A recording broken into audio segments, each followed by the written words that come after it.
SME stocks. दोस्तों ये हमारे इंडियन स्टॉक मार्केट का ऐसा कोना है जहाँ पे एक तो आपको मल्टी बैगर स्टॉक्स मिलेंगे या मल्टी बैगर्स, यानी ऐसे स्टॉक्स जो आपको सड़क पे ला सकता है। ऐसा इसलिए क्योंकि दोस्तों एसएमई स्टॉक्स में इन्वेस्ट करना बिल्कुल एक लॉटरी टिकट को खरीदने की तरह है।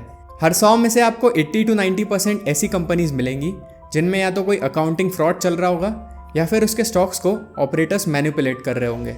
इसलिए दोस्तों अगर आप ऐसे किसी स्टॉक में फंस गए तो काफ़ी हाई चांसेस है कि आप अपना पैसा डुबाओगे।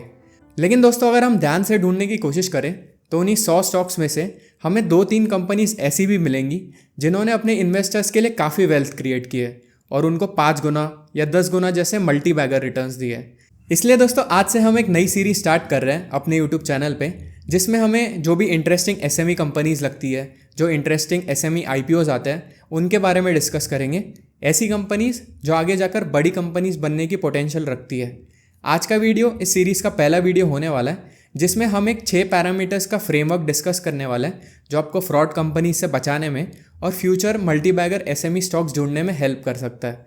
मेरा नाम है अनमोल और आप सबका स्वागत है स्टोइक वेल्थ की यूट्यूब चैनल पे, जहाँ पे हम लोग आपके लिए फाइनेंस को आसान बनाते हैं। दोस्तों जैसा मैंने स्टार्टिंग में बताया था कि ऑलमोस्ट 80 to 90% एसएमई कंपनीज ऐसी होती है जिनमें या तो कोई अकाउंटिंग फ्रॉड चल रहा होता है या उसके फाइनेंशियल स्टेटमेंट्स मैनिपुलेटेड होते हैं या उसके जो स्टॉक है उसको ऑपरेटर्स मैनिपुलेट कर रहे होते हैं। और काफ़ी हाई चांसेस है कि अगर आप ऐसी कंपनी में फंस गए तो आपका पैसा डूब जाएगा। तो इससे बचने के लिए और इस प्रोबेबिलिटी को कम करने के लिए हम एक 6 पैरामीटर्स का फ्रेमवर्क डिस्कस करने वाले हैं। इस फ्रेमवर्क में सबसे पहला पैरामीटर जो हम लोग चेक करने वाले हैं वो है प्रोमोटर होल्डिंग, यानी कंपनी के जो प्रोमोटर्स हैं क्या उनके पास कंपनी में अच्छा खासा स्टेक है या नहीं। अब दोस्तों ये बहुत ही ज़्यादा इंपॉर्टेंट है। ऐसा इसलिए क्योंकि पास में हमने बहुत सारी एसएमई कंपनीज़ में ये नोटिस किया है कि जो प्रोमोटर्स होते हैं वो एक बार जब स्टॉक मार्केट पे लिस्ट हो जाता है तो वो क्या करते हैं कि उसमें अपना स्टेक जो है वो धीरे धीरे एग्जिट करते रहते हैं ओपन मार्केट में, और फिर आगे जाकर हमें ये पता चलता है कि कंपनी में कोई अकाउंटिंग फ्रॉड चल रहा है या उसके फाइनेंशियल स्टेटमेंट्स मैनिपुलेटेड थे ताकि आईपीओ को सक्सेसफुली रेस किया जाए। और उसके बाद हमें ये पता चलता है कि कंपनी के जो रेवेन्यू फिगर्स थे या प्रॉफिट्स थे वो काफ़ी इन्फ्लेटेड थे। तो ऐसा बचने से और ये इंश्योर करने के लिए कि कंपनी के प्रोमोटर्स जेन्युइन है, हम ये देखेंगे कि कंपनी के जो प्रोमोटर्स हैं उनके पास अच्छा खासा स्टेक हो और वो उसको बेच ना रहे हो। सेकंड पैरामीटर जो हम लोग चेक करने वाले हैं वो है कंपनी पे डेट, यानी कर्जा कितना है। हम ऐसी कंपनीज को प्रेफर करेंगे जिन पे एक तो कम से कम कर्जा हो या फिर ना के बराबर हो। ऐसा इसलिए क्योंकि पास में हमने देखा है कि कंपनीज बैंकरप्ट हो जाती है जब उन पे डेट का बोझ बहुत ज़्यादा हो जाता है। जिसके बाद थर्ड पैरामीटर जो हम लोग चेक करने वाले हैं वो है सेल्स और प्रॉफिट्स में क्या कंपनी में कंसिस्टेंट ग्रोथ हो रही है या नहीं। ऐसी कंपनीज जो एक तो लॉस मेकिंग है या जिनमें कोई ग्रोथ नहीं हो रही है, ऐसी कंपनीज को हम अवॉइड करेंगे। हम ऐसी कंपनी सिलेक्ट करेंगे जिनमें मिनिमम 20 to 25% सेल्स और प्रॉफिट्स में ग्रोथ हो रही हो। और इसके बाद फोर्थ पैरामीटर जो हम लोग चेक करने वाले हैं वो है कैश फ्लोस और कंपनी के जो रिसीवेबल्स हैं उनका एनालिसिस। तो दोस्तों ये बहुत ही ज़्यादा इंपॉर्टेंट है क्योंकि हमें ये इंश्योर करना है कि कंपनी के जो कैश फ्लोज है, जो एक्चुअल में कंपनी के पास पैसा आ रहा है, क्या वो पॉजिटिव है या नहीं। और हमें ये भी चेक करना है कि कंपनी के जो रिसीवेबल्स है उसमें कोई अचानक से सडन जंप तो नहीं आ रहा है। हमें ये इंश्योर करना है ताकि हम जो भी कंपनी में अकाउंटिंग फ्रॉड चल रहा है उसको डिटेक्ट कर पाएँ और हम इससे अपना पैसा डूबने से बचा पाएँ। इसके बाद दोस्तों फिफ्थ पैरामीटर जो हम लोग चेक करने वाले हैं वो है वैल्यूएशंस।